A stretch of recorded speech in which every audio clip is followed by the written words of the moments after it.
in on BBC WM 95.6. Now, over in Friar Park, there's a really interesting and innovative project that's looking about work, but also looking at the past and bringing the past into the present. To tell us more is Amana Khaled. Hello, Amana. Hello, Carl. Walaikum salam. Welcome, Salam. How are you? I'm okay, thank you. Now, you've been ever so nervous, haven't you? Yes, I have. I really have. But there's no need, is there? Tell everybody it's nice and easy. It's nice and easy. Ah, you everybody. fibber. Amana, it's really nice to have you here. Thank You you. contacted me quite a while ago about this Yes, project, I did, didn't you? What is the project all about? What's it called and what's it all about? It's called Wednesbury in Work. We're looking at the past 150 years of work, of employment in Wednesbury. We're actually based in the Friar Park Millennium Centre in Friar Park. Yeah. And we work in conjunction with Electric Fly and Arc Media. We're funded by the Heritage Lottery Fund, something I'm very proud of, actually. Yeah, well done. We fought off a lot of stiff Well, competition. when you first contacted me, you were only in the early stages of Yes, preparing the bid, yeah, weren't you? Yeah. I'm lucky enough to actually see its sort of conception and then the execution of the project as well. I've been there at the very beginning when it was just an idea in somebody's mind. So And, take me back to the yeah. very beginning. What was this idea? The idea was because there's a lot of unemployment in Wednesbury, we're actually in one of the sort of highest rates of unemployment in Sandwell, unfortunately. So the idea was if we look at the working past of Wednesbury, we can sort of shape the future and hopefully bring in a lot more opportunities into the future. Because Wednesbury was a hive of industry. It really was, yes, it was. And it's so sad to see Wednesbury, like Darlaston nearby and other towns, have gone from very, very low unemployment, if any at all, to very high unemployment in a short space of time of the last 20-odd years. Yeah, like I said, looking back 150 years, we had Patent Shaftesbury, the Old Works, F.H. Lloyd. Yeah. Unfortunately, they all shut down around the 80s, the 70s and the 80s, which resulted in the loss of hundreds, thousands of jobs. And although we haven't really recovered that well after that, we are seeing a steady sort of rise in the employment numbers. How did you become involved? Because you said you've been there from virtually the start. Yeah. Well, I sort of started off as I got my degree, was out of a job, was fortunate enough to be employed at the Millennium Centre just as an admin worker. And then my line manager, John Rennie, he invited me to come onto this project just as an admin worker, sort of working on the bid. Yeah. But it's changed, hasn't it? It has, yes. I've been promoted. Well done on that. So Thank what's you. your role now? I'm sort of the head of research. Just looking at anything and everything to do with employment in Wednesbury. I have to say a big thank you to Chaz in Smethwick. Yeah. Community History Lab. Archive Service. Yep. Absolutely stunning. Maureen Waldron. Maureen, give her my regards. She's a wonderful lady. And Sarah Chubb. Yeah, They've helped me a the lot. archivist. I make regular visits to there. Amana, may I ask you, your own family, did they come to Wednesbury directly? Yes, my father, coming from Pakistan, he came to Wednesbury. He lived on Hydes Road. Yeah. I'm not sure what company he worked at, but he always talks about the foundry. Yeah. And and then we've moved to West Bromwich now. So your dad would have come over, in the 60s? Yes, late 60s. Late early 60s. 70s, yeah. And which part of Pakistan would he have been from? We were from a place called Multan. Yeah, whereabouts that? Amana? That's in Punjab. In the Punjab. So it's by Gujjar Khan, Gujjarwala, around that area? Just a little further from there. A bit further. So you're not far from the borders with Azad Kashmir? No, we are quite. We're in like the Midlands. We're in the heart. Right in the heart, aren't you? Yeah. Most of the Punjabis settled in Birmingham, mainly in the Black Country. It was Sikhs from Jalandhar that were settling. Yeah. What did your dad talk about? Why he settled in Wednesbury? My grandfather came to Wednesbury first, just for a better way of life. Yeah. And my father had seen hardships after the India and Pakistan war. So they came here for a better life. Wednesbury seemed to be the place. Yeah. Lots of work. Lots of work, exactly. And just from there, we've moved on to West Bromwich, and my siblings have moved out to other places. So your granddad would have been amongst the pioneers of Punjabis from Pakistan coming to the West Midlands? Yes, he was. That must have been in the 50s sometime. I'm guessing it was. And it was pretty hard. Yeah. It was pretty hard, like sort of uprooting yourself and starting a new... Do you know much about your granddad? Was he a merchant seaman first of all, or? Unfortunately not. He passed away in the 70s. Yeah, because so many of the some stories, pioneers had either been in the Indian Army or they were merchant sea lashkars. Yeah, I'm afraid I... You've got some homework now. You've got to start talking to all the older members of the family and find out about your own family history. Just like you were saying about genealogy, I think I'm going to have to. But the important point is there's your grandfather and your dad coming from another land to Wednesbury because his dad work. Yeah, exactly. That's just as the was, Irish did in the 1850s and 60s, come to Wednesbury in great numbers and settled there. Yeah, well, that's actually where our project starts from, the 1860s. Yeah. We're looking at the past 150 years. And you'll see there's a booming economy at that time just because of these three... There are plenty more, but because of these three large these three large firms, I mean, the patent shaft it was huge. Huge. It was massive. Still, there's the gates at Wednesbury bus station. You'll see them just outside there. So it's a part of a history we shouldn't forget. And then, as you say, huge firms like Lloyd's and all the other founders, so many medium-sized foundries that were around. Yeah, we have plenty on Crankle Lane, just off from where we work. There's one called J.H. Lavender, Merrydale Plating and Polishing. There's another one, unfortunately, I can't remember. But we still have those, but just not on large scale. The projects have started now. Yep. What are you doing and what do you hope to achieve? Well, what we're sort of in the early stages at the moment in regards to research. Yeah. I've been doing just some research on the internet, going to the archives. What we plan to do is set up learning packs for adults, primary school children, secondary school children, interactive learning packs. Yeah. There's a website, wednesburyandwork.co.uk, something Neil can talk to you about. And we also have a documentary, so we'll be filming employers and employees making a film about the workplaces and stuff. It's got to be fascinating, isn't it? And it is, yeah, it really is. What do you hope to learn from the past about perhaps creating jobs now and in the future? Well, what we hope is that by looking at the past, seeing the ways they worked and how they evolved over time, we're hoping that in the future we can evolve and pick up new things. Yeah. So not just stay in the past, you know, we can evolve. You don't learn exact lessons, but you can see guides from the past, can't you? Pointers to where we should be going and what we should be doing. Unfortunately, because of the high unemployment rates, we've sort of come to a stop. Yeah. Where we want to sort of kickstart it again. Is it also about, because you're saying there with the high unemployment, one of the problems that affects people when they're out of work, and I know it myself because I've been there, is that you become disillusioned, you become angry, you become excluded, you feel excluded. Yes. Is by bringing in the importance of Wednesbury as a town historically an attempt to show people that they should be proud of who they are, where they are, and regain confidence? Yes, exactly like you said. We want people to know that Wednesbury isn't just unemployment. Yeah. We want them to know that we've got companies everywhere, large industries. We've got retail parks now, Axletree Way. That's a huge employer. We want them to know that if you go out there, you look locally. You don't have to go outside of Wednesbury.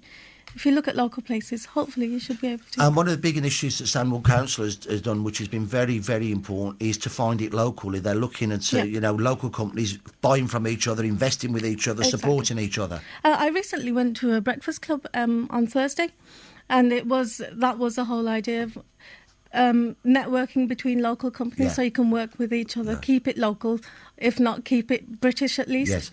Yes. That's what we're looking for. We're hoping that if we look at local companies, look at local people, we can sort of join them together, bring them together. Well, I'll tell you what we'll do. We'll play a little bit of music now, and then we'll come to Neil, because she's thrown you in there, Neil. Did you notice that? She chucked the ball at you.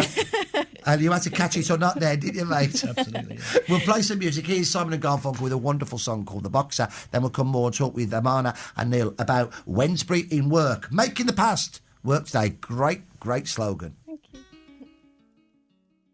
Thought I'd give you a breather there. Oh, yeah, thanks. But what I wanted to talk, I thought that was so interesting about your grand and granddad, because that showed why people came to Wednesbury. There was the work there, now there's not. Yeah.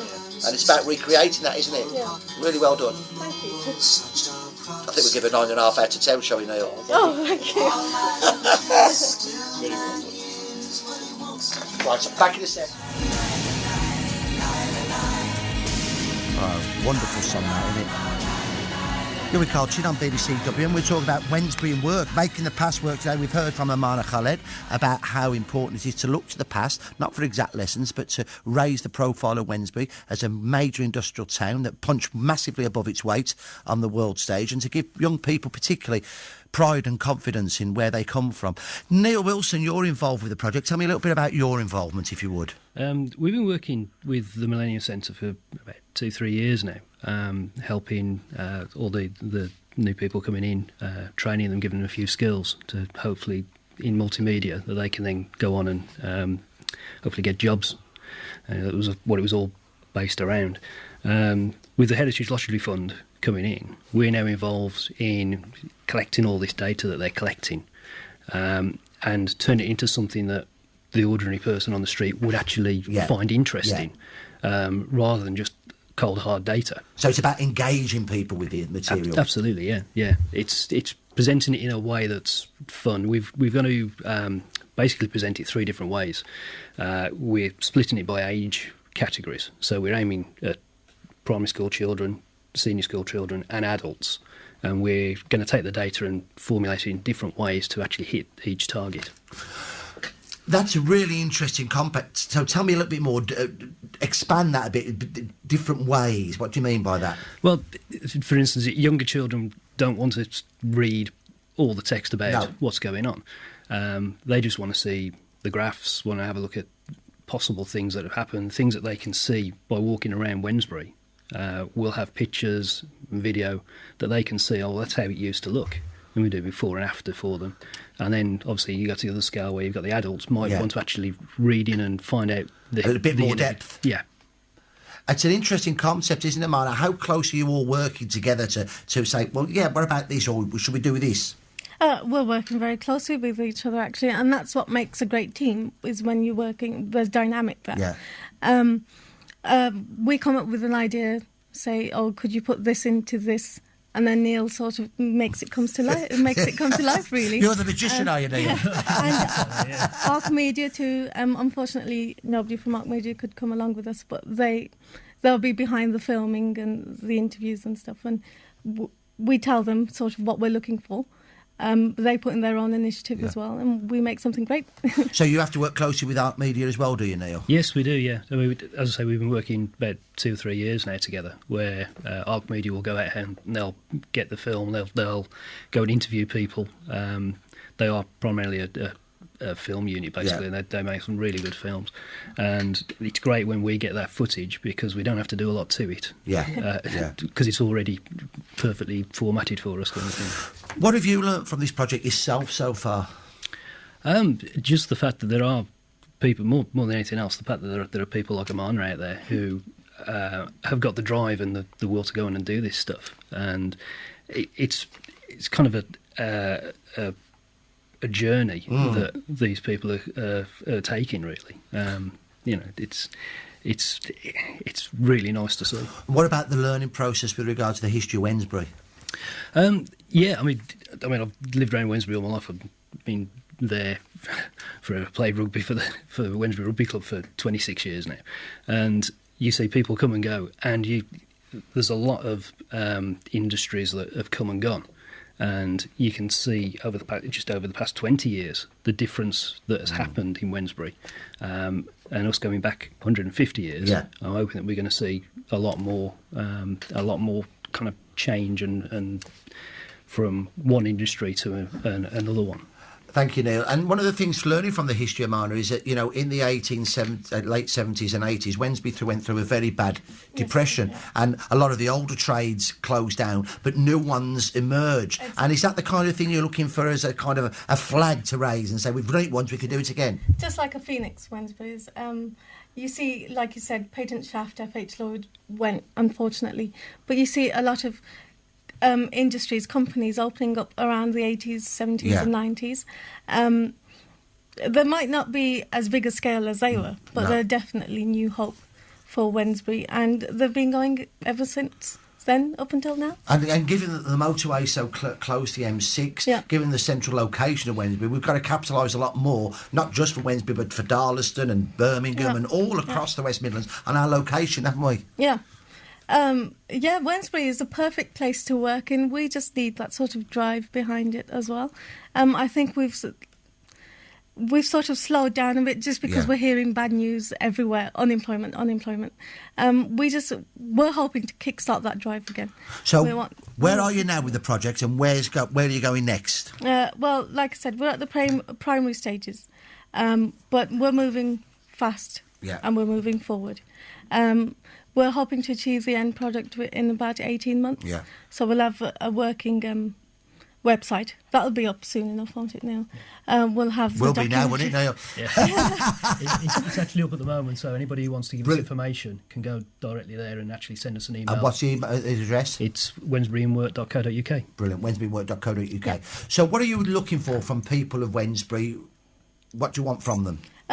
Anything they can give us that's relevant to the project. Pictures, scripts of any sort. So memories, yeah. Memorabilia. People can call in, tell us what they remember. They can come in at any time, the Friar Park Millennium Centre on Friar Park Road. They can call us on 0121 502 5345. One more time, a bit slower. 0121 502 5345. If they call in on that number, they can speak to me. Yeah, and I presume all photographs will be scanned and returned to people. Yeah, absolutely. We just have to be a bit careful about copyright laws. Yes, of course. So if we overcome them and we're allowed to use them still, we definitely will. That's something that we're looking for. A lot of visuals, because people remember visuals. Well, that kick-starts the other memories, doesn't it? You see something and it triggers a memory. Yeah, like a picture says 1,000 words. Yeah. That's exactly what we want. We want people to look at something, say, oh, I remember Wednesbury, that was like this. That's exactly what we want. Well, congratulations on what you're doing, Amana. Thank you, Neil, for joining me today. The website again, Neil? It's wednesburyandwork.co.uk. And? The number. Yeah, your phone number again? 0121 502 5345.